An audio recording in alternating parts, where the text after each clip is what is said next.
Jumpa lagi kita di channel Sumber Dakwah Official. Nah, ini Mr. Q comeback lagi guys. Ini beliau disandingkan bersama Bung Deddy Sitorus kader PDIP. Oke, ini sangat menarik untuk kita simak. Langsung sih kita melihat videonya. Bismillahirrahmanirrahim. Let's go. Bahwa Mega sendiri masih belum menentukan sikap, tapi kalaupun bergabung menjadi koalisi pemerintahan, ini ada syarat tersendiri tidak sih yang kemudian ini sempat menjadi pembahasan mungkin? Dibicarakan aja belum, kau udah bicara syarat. Nggak ada diomongin, Mbak. Sama sekali belum sampai ke sana. Nggak ada urusan kita. Kita masih pikir dengan proses di Mahkamah Konstitusi yang menurut kami itu sangat penting bagi peradaban politik bangsa ini. Jadi segala utak-atik gatuk soal ini itu saya kira belum ada masuk dalam agenda pembicaraan apapun. Ini Oke, artinya belum membahas mengenai akan oposisi atau tidak ya. Ini menarik, Bang Deddy. Kita mau ke Bang Kodari. Bang Kodari, ini kan menunggu sikap dari PD Perjuangan menarik ya, karena PD ini punya saham terbesar di DPR RI, kursi terbanyak berdasarkan pemilu 2019 dan juga di pemilu 2024 begitu, meskipun masih menunggu konversi suara atau konversi suara ke kursi ya. Tapi begini, Bang Kodari, kalau kita lihat tadi pernyataan disampaikan oleh Bang Deddy, Bu Mega belum bersikap akan oposisi atau tidak. Ini apa faktor menyebabkan? Apakah memang karena kondisi internal dari PD Perjuangan? Karena kita tahu ada beberapa pernyataan atau sikap yang berbeda soal hak angket aja berbeda. Atau sebetulnya ada faktor lain di luar itu?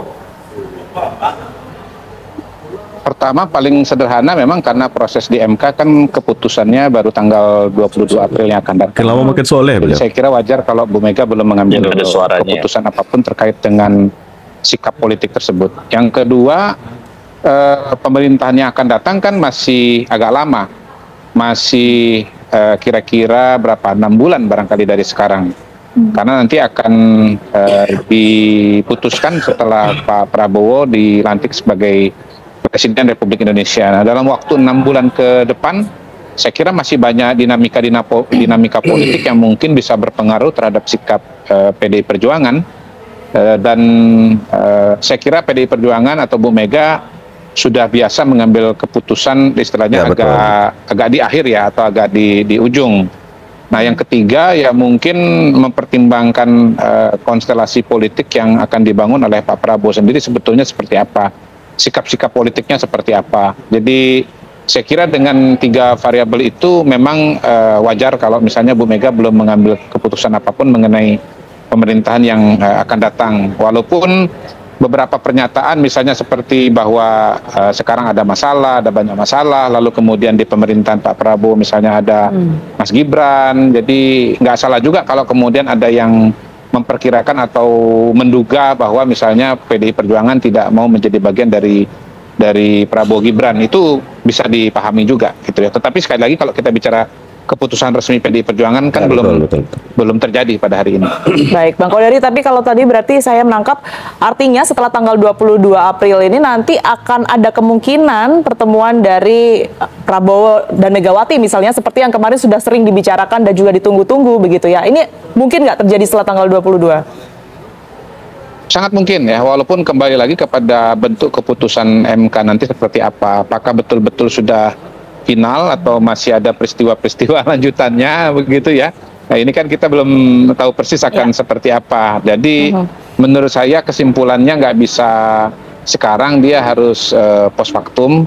Kalau bersifat final mungkin saja akan ada pertemuan. Tetapi kalau kita lihat dinamika yang ada sekarang ini ya, karena balik lagi tadi jabatan Pak Prabowo itu baru dilantik secara resmi pada bulan Oktober, saya kira juga kita amannya mengatakan rentang 6 bulan itu adalah waktu di mana pertemuan itu bisa terjadi atau tidak terjadi. Jadi nggak bisa cepat-cepat juga, misalnya setelah keputusan MK katakanlah tuntas 22 April lalu misalnya seminggu kemudian itu sudah ada pertemuan. Saya kira enggak. Jadi pasti akan dilihat dulu dinamika yang akan terjadi sampai dengan 6 bulan ke depan. Oke, ini cukup menarik nanti melihat dinamika seperti apa. Kita mau menuju ke Bang Deddy lagi. Bang Deddy, ini kalau kita mau melihat kan yang jadi pertanyaan adalah kenapa kemudian Bu Mega ini belum bersikap. Kita ingin minta konfirmasi Bang Deddy ya, karena banyak sekali anggapan di luar sana yang menyatakan bahwa belum bersikapnya Bu Mega karena memang terjadi friksi di internal PD Perjuangan. Ada perbedaan sikap misalnya, kita bukan bicara soal konteks hak angketnya ya, tapi perbedaan sikapnya. Ada perbedaan sikap soal hak angket. Misalnya waktu itu Mas Hasto soal hak angket mengatakan ya maju terus, tapi Mbak Puan berkata sebaliknya. Apakah ini menjadi pemicu? Ini kita agak pilek, Atau seperti apa, Bang Deddy? Bu Mega belum bersikap karena belum waktunya, Mbak. Oke. Jadi kalau belum waktunya ya jangan dipaksa-paksa, tidak ada yang bisa memaksa itu. Ya, kita kan ikut apa yang diatur oleh konstitusi kita. Jadi soal friksi di internal tuh Bang Deddy membantah ya? Di PD Perjuangan tidak dikenal friksi-friksi setelah partai mengambil keputusan. Sebelum putusan diambil oleh partai melalui ketua umum, siapapun bebas berpendapat. Sama seperti dulu waktu sebelum pencalonan calon presiden. Siapapun boleh bersuara, bersikap, berpandangan gitu ya. Tetapi ada rambu-rambunya. Sama juga dengan sekarang. Ibu Mega, DPP partai belum mengambil keputusan apa langkah politik berikutnya. Siapa saja boleh berpendapat, ya monggo. Karena kita tidak mengenal perbedaan pendapat ketika putusan sudah diambil. Tetapi sebelum putusan diambil, semua punya demokrasi, hak untuk bersuara dan menyampaikan pikirannya masing-masing siapapun itu. Oke, tapi kalau seandainya nantinya akan beroposisi, PDIP sudah siap, Bang Deddy? Kita nggak pakai bahasa Mbak. Jadi apapun sikap partai nanti itu yang akan dilakukan. Ya, kalau ditanya siap atau nggak beroposisi, mungkin bisa Google lagi tuh pengalaman kita jadi oposisi. Jadi siap nggak siap, semua partai politik harus selalu siap berada di dalam pemerintahan atau di luar pemerintahan. Itu sudah natural, sudah sedemikian lah. Karena tidak mungkin semua kontestasi, semua menang gitu kan. Bahkan yang berkontestasi kemudian dalam konteks lalu bagi-bagi kekuasaan. Jadi itu terserah lah. Tapi partai akan mengambil sikap melalui Ibu Ketua Umum, Ibu Megawati. Dan kalau sikap dan putusan politik sudah diambil, tidak ada yang namanya perbedaan pendapat atau kulturnya rampak barisan ya, Bang Deddy ya. Ketika Bu Mega sudah menyampaikan ya semua harus kemudian mengikuti arahan yang berlaku. Sekali lagi terima kasih banyak Bang Deddy. Nanti kita tunggu perkembangan selanjutnya seperti apa. Setelah Bang Deddy, partai mengambil keputusan. Waktu kita terbatas. Iya, setelah partai mengambil keputusan melalui Ibu Ketua Umum. Jadi jangan jangan reduksi ini soal pribadi, Mbak. Ini adalah soal mekanisme kepartaian yang kami ambil gitu, yang kami gunakan gitu. Nah guys, itu tadi dari Bung Deddy Sitorus dan tentunya tadi Mr. Q. Aduh, Masya Allah, beliau pakai baju koko.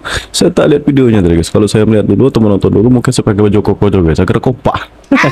Oke, makanya sangat menarik. Makanya tulis di kolom komentar, simpulkan kalian sendiri apa pendapat kalian. Saya akhiri, pokoknya tetap jaga persatuan Indonesia. Jangan mau terpecah belah, jangan mau diadu domba, apalagi termakan isu hoax, narasi-narasi yang menggiring opini yang sangat menyesatkan. Saya akhiri, wabillahi taufiq wal hidayah. Wassalamualaikum warahmatullahi wabarakatuh.